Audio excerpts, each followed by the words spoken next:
وَاقْتُلُوهُمْ حَيْثُ ثَقِفْتُمُوهُمْ وَأَخْرِجُوهُمْ مِنْ حَيْثُ أَخْرَجُوكُمْ وَالْفِتْنَةُ أَشَدُّ مِنَ الْقَتْلِ وَلَا تُقَاتِلُوهُمْ عِنْدَ الْمَسْجِدِ الْحَرَامِ حَتَّى يُقَاتِلُوكُمْ فِيهِ فَإِنْ قَاتَلُوكُمْ فَاقْتُلُوهُمْ كَذَلِكَ جَزَاءُ الْكَافِرِينَ.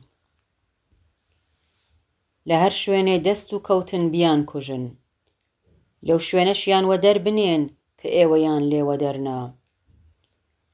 سۆدەرەی زۆر لە کوشتنێ خراترە، لە دەوروبەری مەسجد الحەرامیشا نابێ شەڕیان دەگەڵ بکەن، مەگین ئەوان لەوێ شەڕتان پێ بفرۆشن.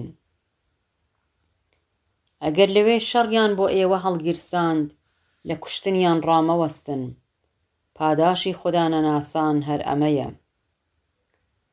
و هر کجا بر ایشان دست یافتید آنان را بکشید، و همان گونه که شما را بیرون راندند آنان را بیرون برانید، چرا که فتنه از قتل بدتر است.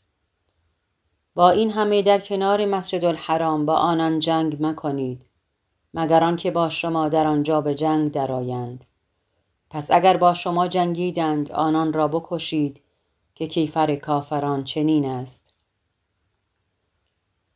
فَإِنِ انتهوا فَإِنَّ اللَّهَ غَفُورٌ رَحِيمٌ.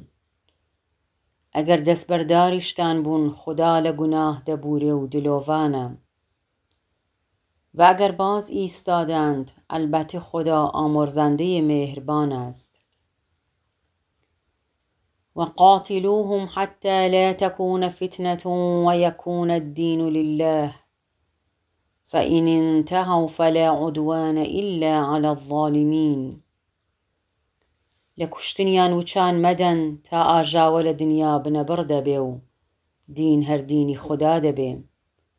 اگر اوان دست بردار بون دست درێژی هر لدژی ناحقانه.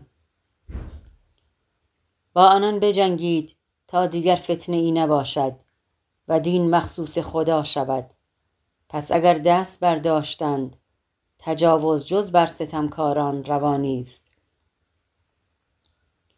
الشهر الحرام بالشهر الحرام والحرمات قصاص فمن اعتدى عليكم فاعتدوا عليه بمثل ما اعتدى عليكم واتقوا الله واعلموا أن الله مع المتقين.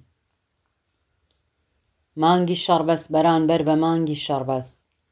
شکاندنی هەر ڕێزێکیش تۆڵەی هەیە. سا هەر کەسێ دەستدرێژی لە ئێوە کرد، ئێوەش هەر بەو ئەندازی ئەو دەستدرێژی بکەنەوە و لە خوددا ترستان هەبێ، خوا دەگەڵ خۆپارێزانە. این ماه حرام در برابر آن ماه حرام است و حد حرمتها قصاص دارد. پس هر کس بر شما تعدی کرد همان گونه که بر شما تعدی کرده بر او تعدی کنید و از خدا پروا بدارید و بدانید که خدا با تقوا پیشگان است.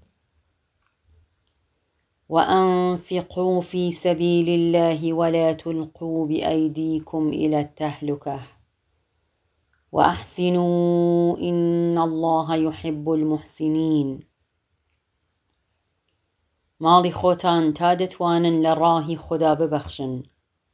خۆشتان بە فتەرات مەدەن بە دەستی خۆ، چاکە بکەن، خوا ئاکار چاکی خۆش دەوێن.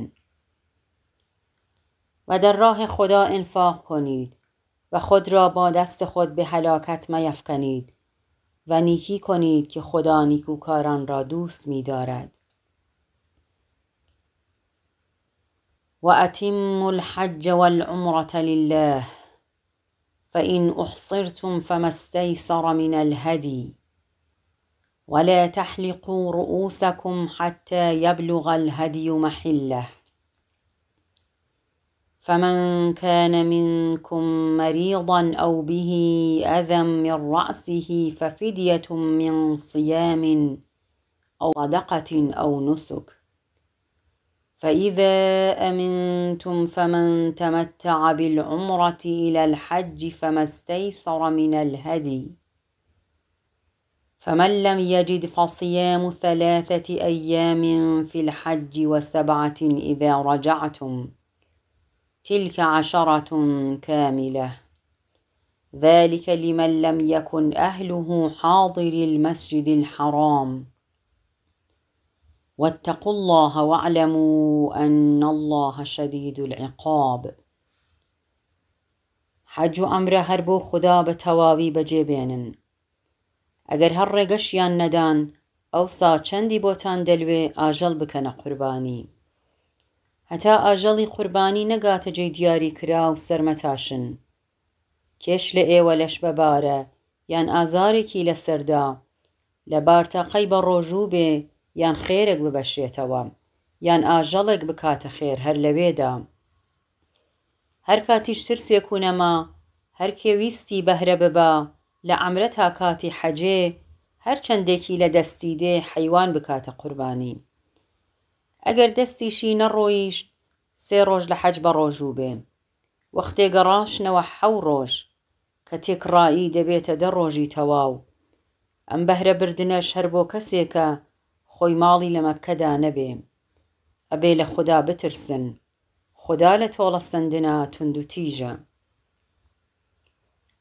و برای خدا حج و عمره را به پایان رسانید و اگر به علت موانعی باز داشته شدید آنچه از قربانی میسر است قربانی کنید و تا قربانی به قربانگاه نرسیده سر خود را متراشید و هر کس از شما بیمار باشد یا در سر ناراحتی داشته باشد و ناچار شود در احرام سر بتراشد به کفاره آن باید روزه ای بدارد یا صدقه ای دهد یا قربانی بکند. و چون ایمنی یافتید پس هر کس از اعمال عمره به حج پرداخت باید آنچه از قربانی میسر است قربانی کند و آن کس که قربانی نیافت باید در هنگام حج 3 روز روزه بدارد و چون برگشتید 7 روز دیگر روزه بدارید. این 10 روز تمام است. این حج تمتع برای کسی است که اهل مسجد الحرام نباشد و از خدا بترسید و بدانید که خدا سخت کیفر است.